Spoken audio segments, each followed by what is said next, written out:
Is it someone new?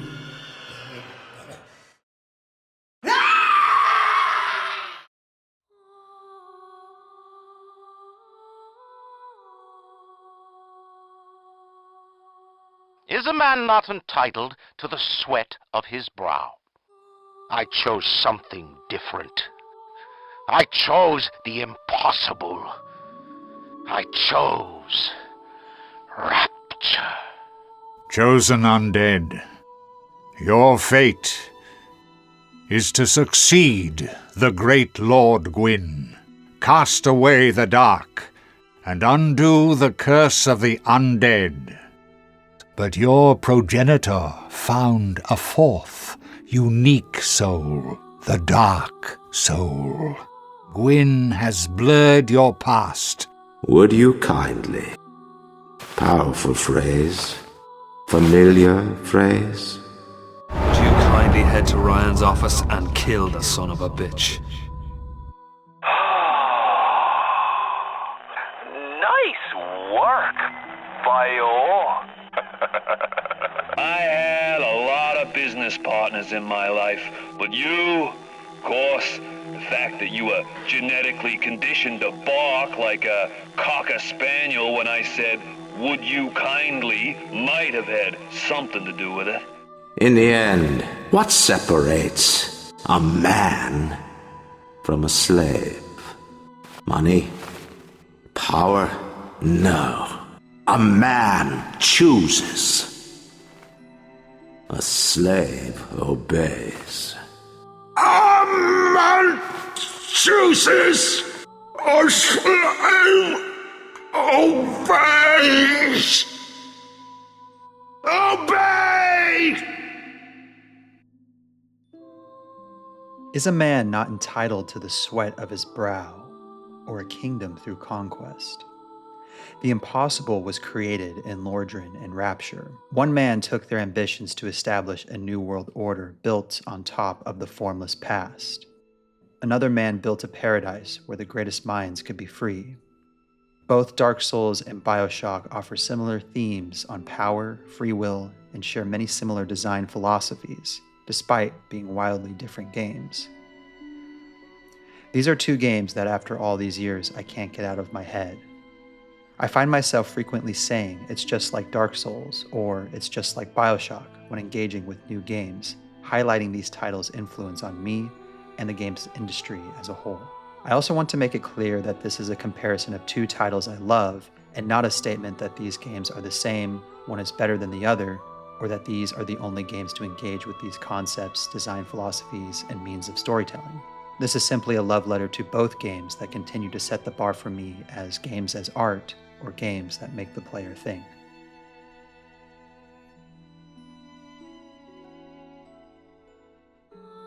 Both games center around a doomed ruler, one a great king who conquered the dragons in order to establish a new age, the other a business tycoon who built a city under the sea to establish a completely free enterprise government.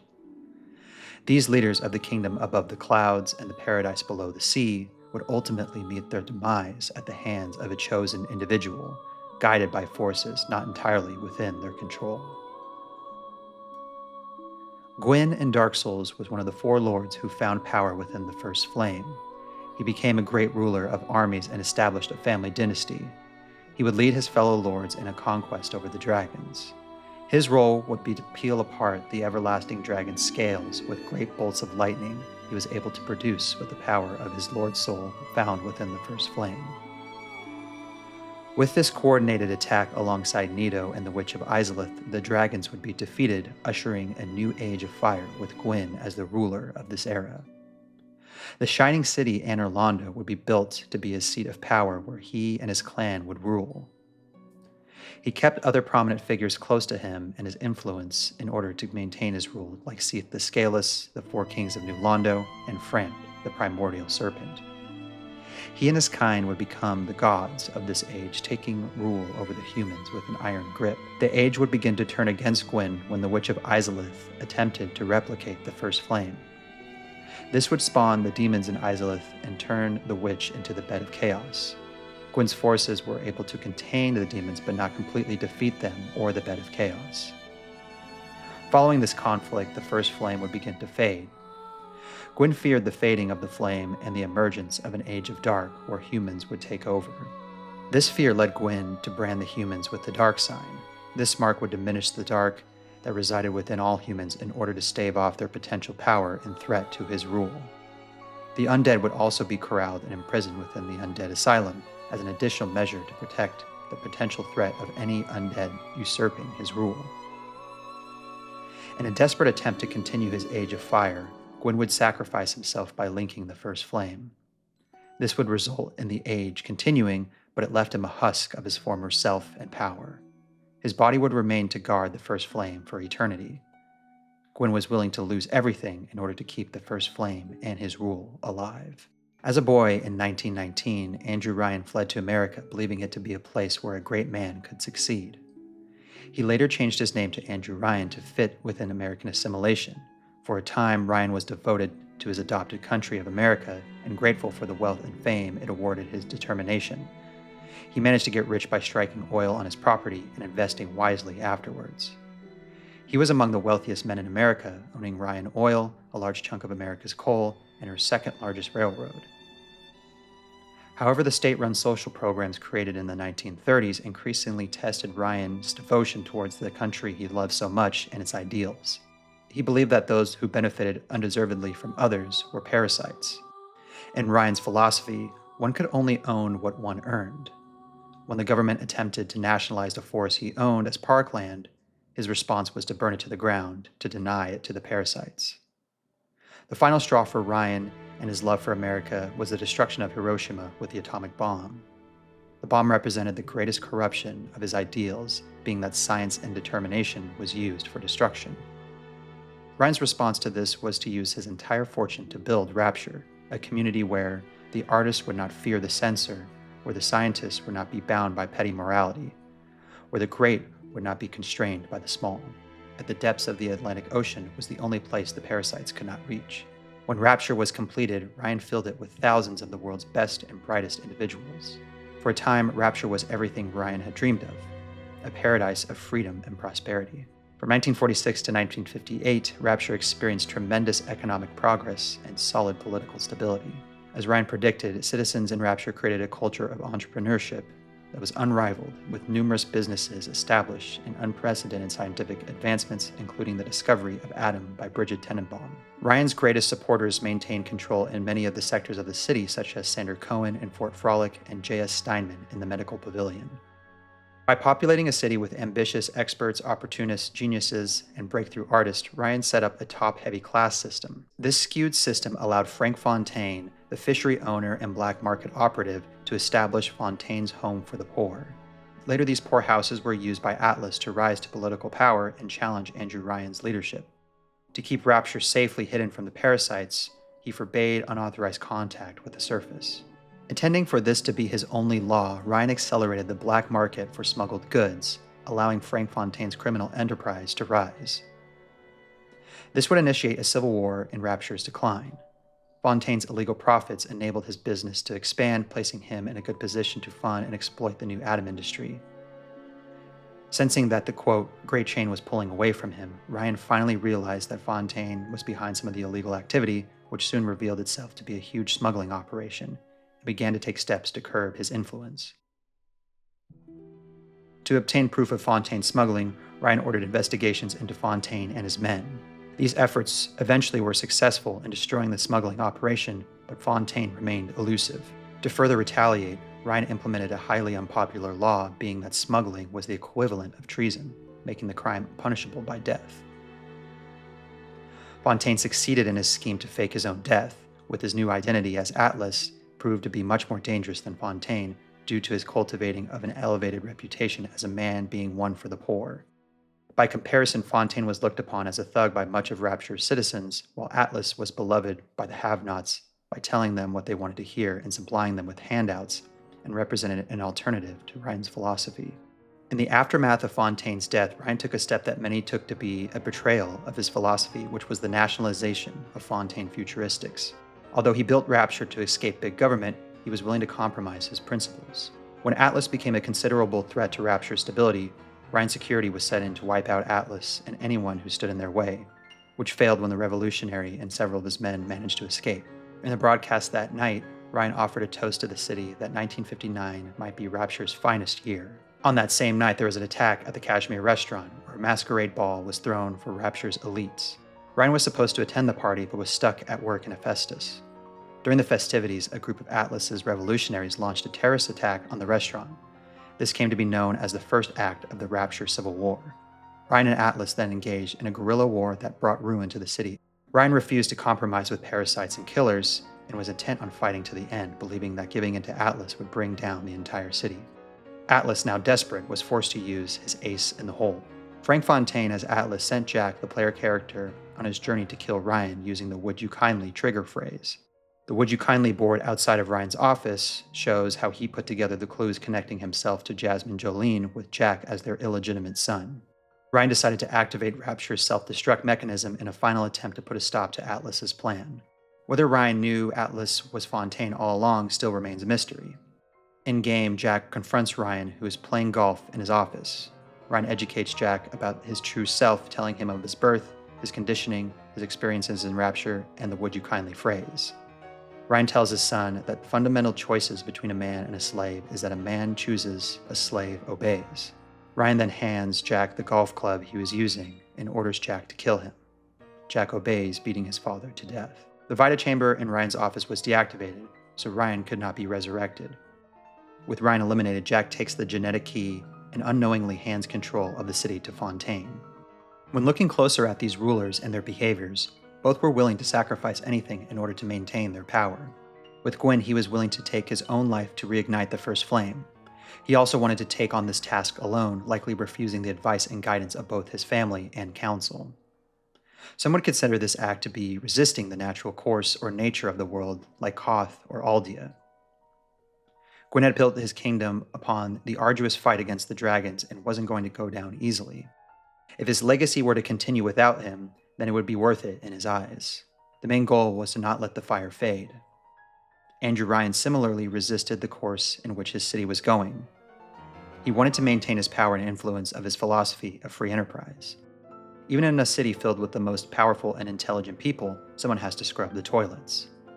Ryan was willing to compromise his philosophy in order to maintain his rules, such as the opening of Fontaine Futuristics and the use of pheromones to control and kill his citizens. He would also allow contact with the surface for his fear of the parasite showing up in his paradise.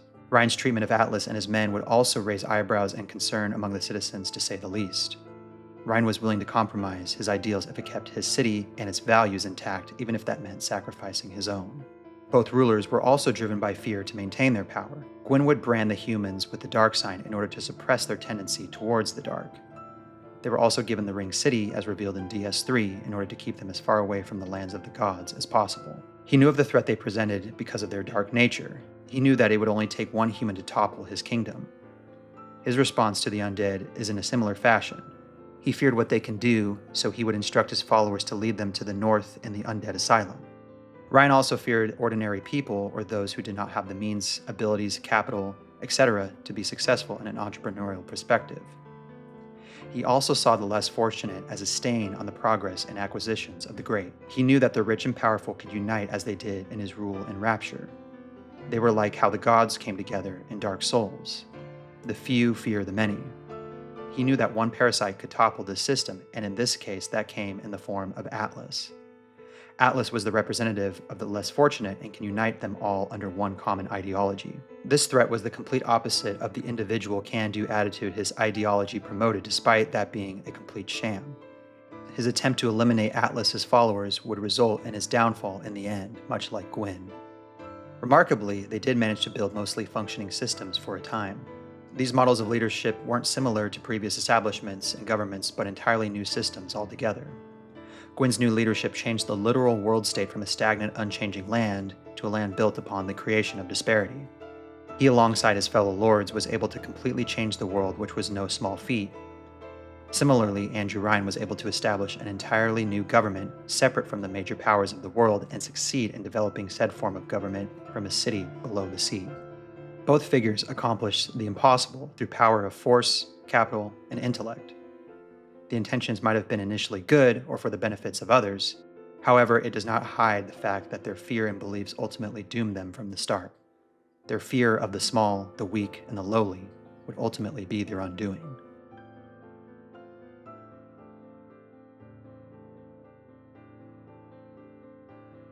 In Dark Souls and Bioshock, the player is put in control of the chosen undead and Jack respectively. Both characters are silent protagonists in which they do not have direct voice lines or dialogue options, other than yes or no, for Dark Souls in particular. They are at the mercy of whatever the player decides to do or what outside forces within the game have devised for them. The chosen undead earns their title from a prophecy relating to the end of the Age of Fire. This prophecy states that at the end of the Age of Fire, an undead will emerge and take part in a pilgrimage to ring the bells of awakening. From there, their fate will be known. This prophecy, introduced by Oscar and later Frampt, serves as the compass for the player. For most of the game on a first playthrough, the player, and by extension the chosen undead, have no clue what it is they are doing. The ringing of the bells is the only guiding point or objective, and the steps following, such as retrieving the Lord Souls, are tasks that have unclear consequences. Essentially, the player has no choice but to follow these objectives relayed by either Frampt or Koth, depending on which serpent appears first. Choosing which serpent to speak to is the only choice the player has aside from how they decide to end the game, which is never clearly stated either. Even though both serpents give a suggested ending to the player, Frampt linking the fire and Koth letting the flame fade, the player can still go against either serpent's wish if they so choose. However, most players will only encounter Frampt on a first playthrough. These choices, however, don't really come up as an option knowingly until either the answers have been found on a wiki or video guide, stumbling upon the dark path by accident, or looking at the achievement/trophy list. Most would assume that meeting Frampt and linking the fire is the only ending or path on an average first playthrough. Despite having two drastic options, there is no deviation beyond fulfilling the prophecy or becoming the Lord of Dark. The player still finds themselves at the behest of either primordial serpent. The chosen undead and the player have little free will. They only have option A or B. The cluelessness of the player and the chosen undead are in sync with one another. Both find themselves lost and in need of any direction, no matter how vague that might be. Both serpents offer very little in terms of what either outcome will entail or mean for the chosen undead and the world. Perhaps if Frampt had mentioned being burned alive, there might have been some reservation from the chosen undead and the player to link the fire. This is all to say that in Dark Souls, the chosen undead and the player have very little free will. They have no choice beyond following the orders of either serpent. No matter what choice they make, they will always be following the wishes of others unless they themselves go hollow. In Bioshock, the player takes control of Jack, another silent protagonist. We know very little of Jack's backstory aside from him being on a plane and having a family on a farm somewhere. However, this is all a lie, as we discover in the final act of the game. Jack was in fact an experiment conducted by Suchong and Fontaine and Tenenbaum. The opening scene of the game has a plane crashing and Jack swimming to safety to discover Rapture. From there, the events of the game play through Jack's traversal and survival of the now broken and war-torn city. Jack is under the guidance of Atlas, seemingly one of the last sane people to be in Rapture. The player and Jack, similar to the chosen undead from Dark Souls, are clueless on the overall aims or objectives of their actions on a first playthrough. Jack is being led by the nose by Atlas. All objectives that appear on screen are orders from Atlas or Tenenbaum, as we discover later towards the end of the game. Jack has no free will of his own. There is no questioning as to why or what he is doing, while the player themselves might be questioning their progress throughout a first playthrough. The player has no ability to jump off the rails, so to speak, much like what we see in Dark Souls, unless they simply just stop playing. The prophecy for Jack has been set in motion, or should I say, prophetic phrase. The reason why Jack has no free will, seemingly, is because he is manipulated by the use of a control phrase, "Would you kindly?" If someone utters this phrase, he will do anything the speaker asks of him. This explains his almost robotic demeanor and how he performs the tasks Atlas sets out for him. Andrew Ryan comments on this obedience with his iconic phrase, "A man chooses, a slave obeys," suggesting that Jack is not a man of free will, but a slave to outside forces. He even obeys killing Ryan when Ryan asks him to do so. Jack doesn't gain his free will until after he is rescued by Tenenbaum, and even then he still obeys her commands, even if it is with good intentions. The only choice that Jack, and by extension the player, has is over how the game ends, much like in Dark Souls. Jack can choose whether to save or harvest the Little Sisters throughout the game.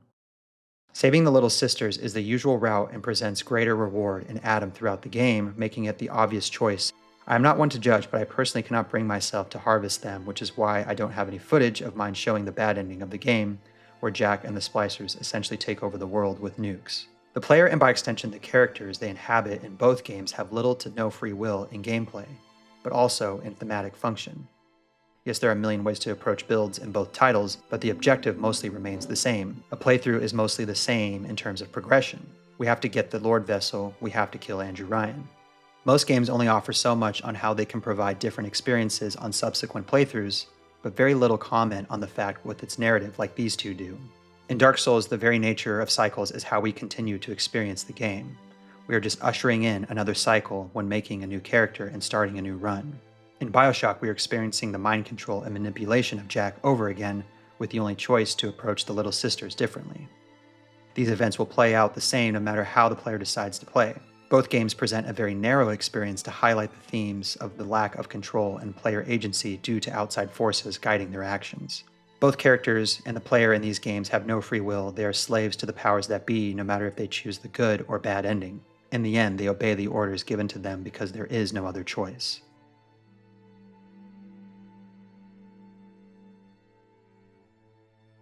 Both games, as stated earlier, present a lack of choice when it comes to engaging with the game's narrative.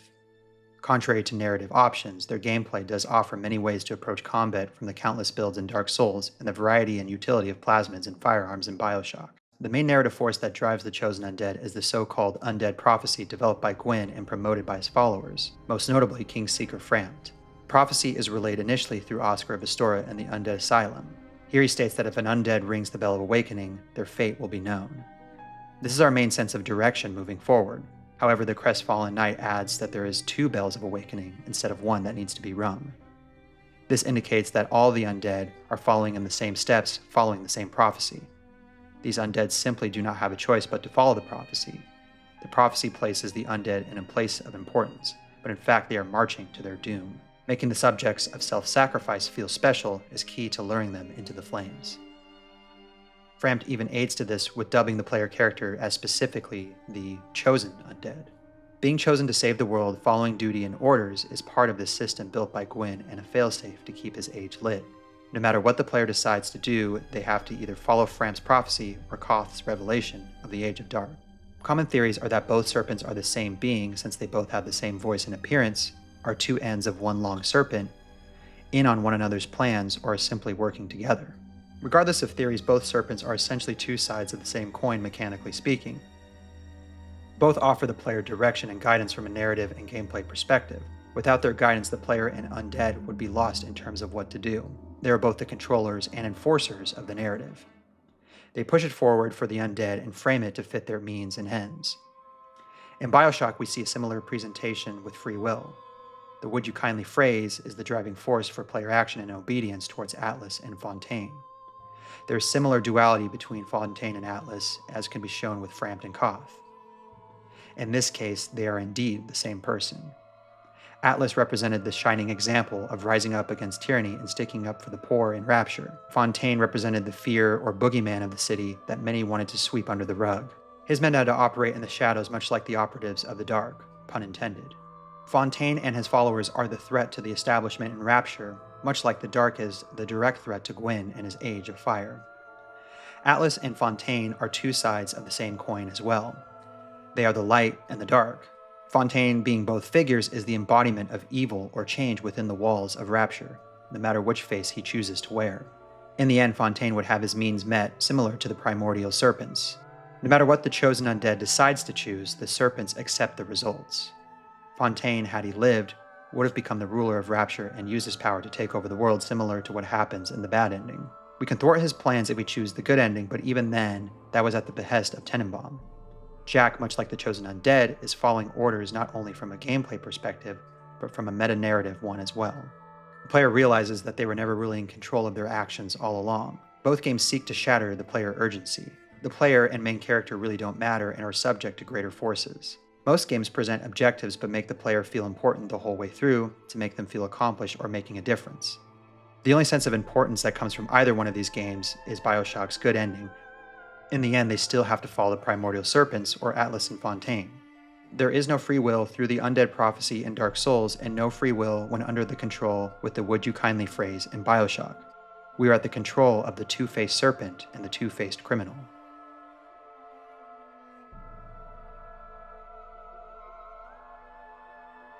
Both games have a rare currency that functions as a crucial item for the player progression and usage, these being humanity and Adam.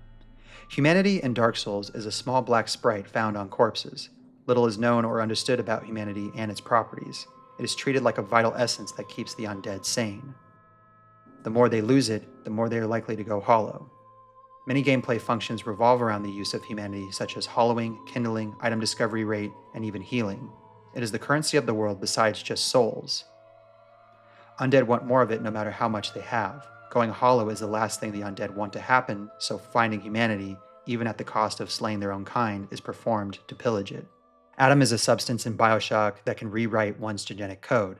It is harvested from a special type of sea slug that was native to the ocean floor from which Rapture was built upon. During Rapture's golden years, Adam production and consumption was at its highest. The citizens began splicing without limits thanks to Ryan's free market system. Tenenbaum discovered Adam through the sea slug that had bitten one of the dock workers. It was later discovered that young girls made for the perfect host for the sea slug, which led to the development of the little sisters who were taken from their families to be subject to testing. They became the gatherers of Adam from corpses, and we can still see them performing their duties in-game. The slug changed their normal appearance to having glowing eyes and twisted voices. They are also accompanied by the iconic Big Daddies who serve as their protectors, also manipulated by experimentation. The overuse of Adam caused many of the citizens to become addicted. This led to a free-for-all where citizens would kill one another for Adam and hunt little sisters down to harvest them. Adam became the commodity that made the city go round and also happened to perpetuate its downfall. From a gameplay perspective, it allows Jack to use it at the Gatherer's Garden machines to either add more abilities, upgrade attributes, or obtain new plasmids. This allows Jack to have increased power and survivability as he makes his way through the ravaged city. Both humanity and Adam are the currency of the worlds for both games. They both prevent and perpetuate madness. Everyone wants it and is even more valuable than other common forms of currency such as souls or dollars. Denizens are willing to kill one another for just a scrap of humanity or a drop of Adam. Coveting thy neighbor is only human after all.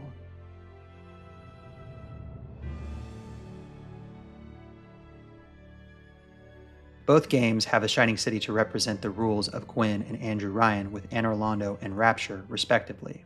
Anor Londo represents the literal pinnacle of Gwyn's rule. It is separated from the rest of the lands in Lordran through the use of large walls that hide its brilliance from below. From a gameplay perspective, it also represents the height of the game's narrative, where the player reaches the apex of their quest before ushering the game's final act of hunting down the Lord Souls. This city is shining and perfect, but beneath it all, it is a facade shrouded in dark. Upon killing Guinevere's illusion, the city's true nature will be revealed, being an empty city with no sun in sight. At this stage, as we find it, the gods have long gone, save for Gwendolyn. Nobody is home. Rapture has a similar presentation to it as well. In Bioshock's opening sequence, it presents the player with the typical tour of the city's shining example. We hear Andrew Ryan's monologue of his achievement in building the city, as well as get a bird's-eye view of the city's brilliance. Once the bathysphere lands, it is apparent the city is in ruin, with the spider splicer attacking us as we exit the vehicle. We quickly see this is no longer the city of the great that Ryan had promised in his monologue and in his illustrious statue in the lighthouse. This is the land where man lives, and man has made its mark. Both cities are shadows of their former selves. They no longer represent the rule and ideology of Gwyn and Ryan. Gwyn's sun is an illusion, and Ryan's free market has crumbled beneath him. Both hold on to their rules and by association their cities and try to keep their ideologies and the castles they built standing no matter what it takes. The incandescent has grown dark, and the paradise below the sea is sinking even further.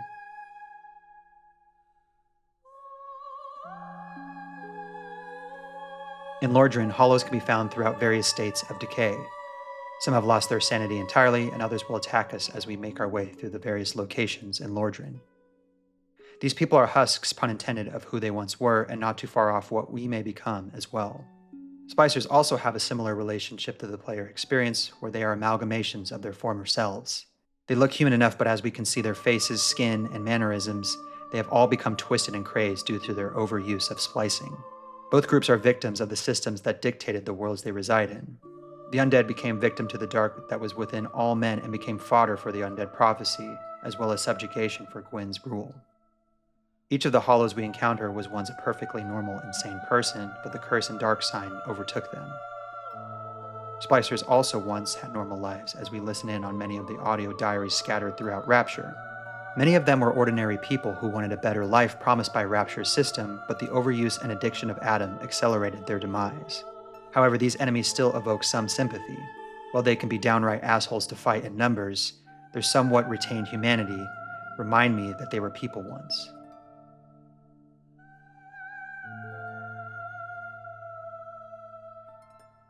Both games have an explanation as to why the player character can resurrect at will with the bonfire and Vita Chamber system. The bonfire allows the chosen undead to resurrect at checkpoints infinitely. The Vita Chambers similarly allows Jack to resurrect at any of these stations thanks to him being Ryan's son, giving him the genetic privilege to be resurrected at any chamber where other citizens cannot. Ryan only dies from Jack because the Vita Chamber in his office is turned off, for example.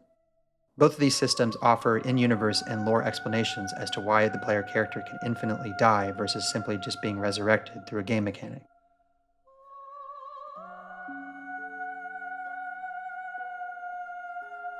While not the first games to do this, I find that both games offer in-depth storytelling in an indirect manner. The item descriptions of Souls is now a trademark feature that was popularized through Dark Souls. However, previous titles like Demon Souls and other titles like Armored Core excelled in indirect means of storytelling. Essentially, the narrative can be completely bypassed, but on closer examination, it is rich in detail and produced plenty of speculation and theory crafting to this day. While not as indirect, Bioshock excels in its storytelling through the audio logs that can be found throughout Rapture. The player does not have to pick these up or listen to them to engage with the main story beats. If anything, they similarly just add lore to the greater perspective of the main narrative like Dark Souls item descriptions. These logs are essentially an evolution from System Shock's audio logs, a title that was the stepping stone towards Bioshock's development. This would popularize the audio log system that many games have adopted today. This isn't to say that these titles were the first to do this, but when looking at their designers and developers' track record, we can see the evolution of their formula that has been highly influential to other games to this day, especially when it comes to storytelling, and yes, indeed, the game directors of both games have similarities that must be discussed.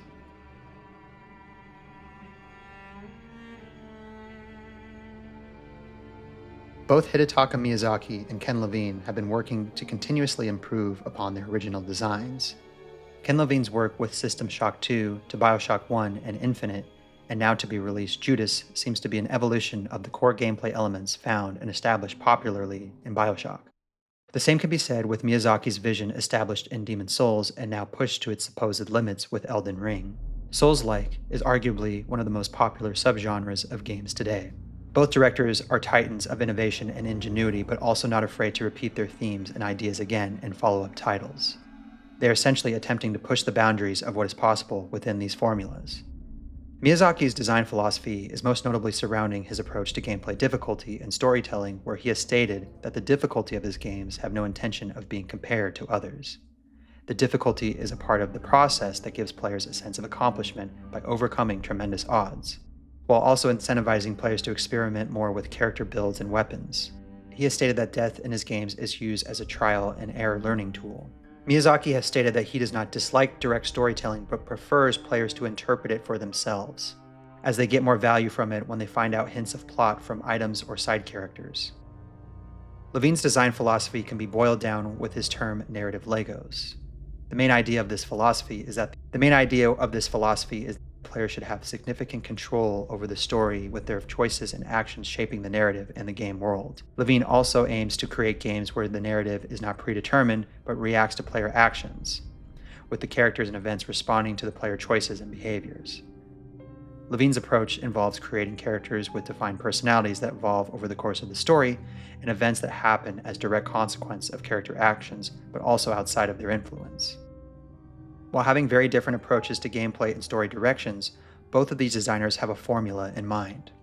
They have a passion that is very rare in the industry these days. Both Bioshock and Dark Souls encapsulate these philosophies, even if they are not their most refined releases. They have become legends in their own right, but this begs the question, do they have a choice?